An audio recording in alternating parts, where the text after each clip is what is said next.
How's it going to feel to be connected to love, to be connected to joy?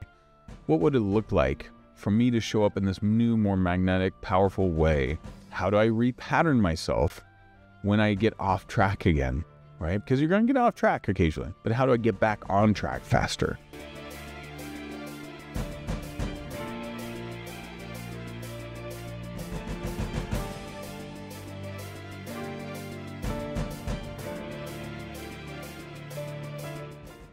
After a psychedelic guided session, you have this beautiful period, which is called a critical period reopening, where you have 2.5 weeks to integrate, where your nervous system is more open to new changes, to new ideas, to new patterns, to anchor in these new beliefs or values or lifestyle patterns that will help shift you into deeper levels of joy and connection. So you want to maximize that window, okay? And I'm going to break down the different medicines and how to use the integration session afterwards, the 5 or 6 major things you want to do after a psychedelic session, and the things you want to avoid as well. So without further ado, let's dive in and let's maximize the weeks after a psychedelic session. All right, so after you do a psychedelic guided session, and I'm going to reference primarily MDMA and psilocybin because those are more common, more researched, and more studied in general. Ketamine's very well researched as well. And ketamine is arguably more available because it's legal in most states across the country, but it has a much shorter acute subjective window of like 30 minutes to 2 hours, and the critical period reopening, which is where this heightened neuroplasticity is only about 2 days, versus psilocybin and MDMA. You have this acute subjective experience, which is from their Nardo study from August 2023, of 3 to 6 hours.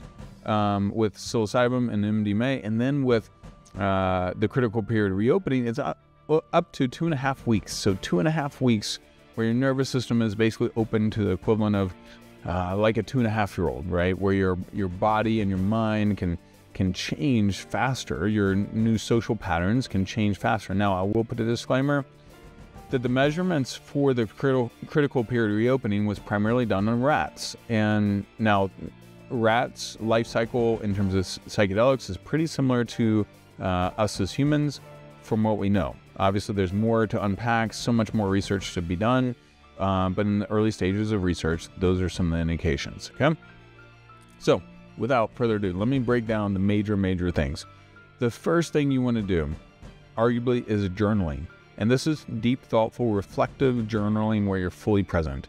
And why do you want to journal? You want to prompt yourself with different thoughts, with different beliefs, with different patterns that will anchor in this new state. And ideally, you've gone from a state of anxiety or stress or fear or some traumas running in the background or robbing you of joy to more bliss, to more joy, to more love, to more self-acceptance, to more surrender, to more peace, okay?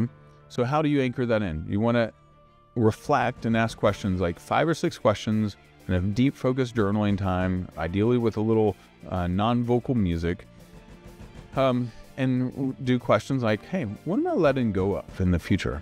How's it going to feel to be this new version of me? How's it going to feel to be connected to love, to be connected to joy? What would it look like for me to show up in this new, more magnetic, powerful way? How do I repattern myself when I get off track again? Right? Because you're going to get off track occasionally, but how do I get back on track faster? What music do I want to listen to anchor in this new state? Also, Journey, the music that I typically guide my clients through, it's a great unconscious trigger to listen to that music again while you're in this integration period, because it's going to anchor that in and send you back to this beautiful state unconsciously. Okay? So journaling is really effective. Highly recommend that. Do it in a very focused time. Put your phone down, no dings, no distractions, or minimize the distractions, and get locked in and do it multiple sessions over those 2.5 weeks. Say 3 or 4 sessions would be ideal. Create your own questions, have fun with it, and reflect. Second thing, breath work. Now, with breath work, meditation, some of these other activities I'm going to encourage you to do, you want to think of your 3 major zones, and we'll pop up the graphic here. So you got your comfort zone. Comfort zone is where your couch potato zone. You're not going to be stretched at all. It's just where you're going to be comfortable, okay? Sometimes we need comfort. That's okay. The next piece though is your discomfort zone. That's typically 10 to 20% beyond your comfort zone. All right, so we're stretching a little bit, but not so much that you enter to the third zone, which is the paralysis zone, where you start shutting down. It's too much anxiety, too difficult, too challenging. So your discomfort zone is where the magic happens, and then again, it's just 10 to 20% beyond your comfort zone in most cases, which activates flow state. We won't talk about flow state much in this video, but flow state is a really, really powerful state of mind to be in, arguably the most powerful state of mind. We won't cover it here. I'll have that in another video, but flow state is where you're 500% more productive. You also experience higher levels of joy and peace and satisfaction. I'll have a process here outlined in one of the videos of how to reverse engineer a flow state in essentially 30 minutes or less, okay? But this journaling and then breath work. So in breath work, what you want to do is like 5 to, I'd say start with 5 minutes if you're not used to doing much breath work. And this 4-4-4-4 breath method is really good. I love that. But it's basically breath work. You can calm your nervous system back down from any state. All right. So I've got a few different videos there and links for different forms of breath work down below. But breath work is going to really calm you. I also advise you to do like the heart coherence exercise. So check out that video too, because that calms you back down and puts your presence back in your heart. So I would say that's the third thing, is do the heart coherence exercise. Literally can take you 2 minutes. 2 minutes, get back in your heart, more present, more connected, more aware. And then you can lead your life from a heart connection, okay? Then the fourth thing, meditation. So Joe Dispenza has some great ones. I have some good ones here. Claim Your Power meditation, some others. Timeline meditation that you might enjoy. But in the meditation, you're bringing yourself back into the state of focused, calmed centeredness, which again, regulates your nervous system back down into a great state. But meditations are really, really powerful over time to help your nervous system go back into this blissful, connected state. All right. And it's found to increase your neuroplasticity over time as well. So, it also shifts you out of that amygdala back into your prefrontal cortex, which is your rational mind. When your amygdala is leading the way, you're in your fight or flight or freeze mode, which means you are not rationally deciding. So if you're making decisions from a fight, flight, or freeze mode, not a great state to be in. As you shift out of that fight or flight into this calm center state, through meditation, through breath work, through journaling, through heart coherence exercises, now you start to have access to more parts of your capacity, of your decision making, of your brain.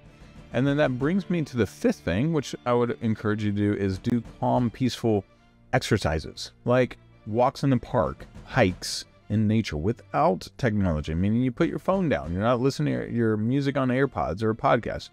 You're just present and walking and hearing the sounds of nature. And then the other thing I would do is look at, for this walks in nature, do some other things like yoga. Not the super straining yoga, but more calming breathwork yoga, stretching the center you back down into a calm, centered state. So then you can activate flow state as well more. And then the last thing that I would do is avoid or minimize, especially the 2 days afterwards, but ideally the next 2.5 weeks, minimize the toxic exposure to highly stressed people, because that is a contagious emotion. Like stress and anxiety, or anxiety is one of the most contagious emotions in our bodies. So you put yourself around highly anxious people, guess what? You're going to get that anxiety too. It's just going to unconsciously adapt or be absorbed by you.